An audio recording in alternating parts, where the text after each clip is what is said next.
In this video, I will explore the iToolMax lineup to help you decide which of their specialized outdoor tools belongs in your shed.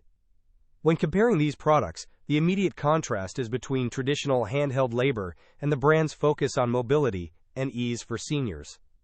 For example, their 3-in-1 cordless weed whacker offers a distinct trade-off compared to a standard trimmer.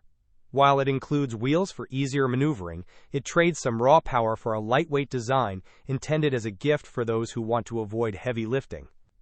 A major standout in the collection is the small electric lawnmower, which features a unique auto shutoff sensor and weighs only 9.9 pounds, making it a stark contrast to bulky gas-powered models that are difficult for many to push. Another interesting comparison is their garden seating solutions. You can choose between a basic rolling stool or a more advanced cart with a 360-degree swivel seat and underseat tray for tool storage. The brand even branches into niche tech, like dash cams and lawn sweepers for collecting leaves. While some items like the weed puller tool with 4,000 mAh batteries have very high user ratings, other cordless tools show lower scores, suggesting that the primary use case here is light-duty maintenance rather than heavy professional landscaping.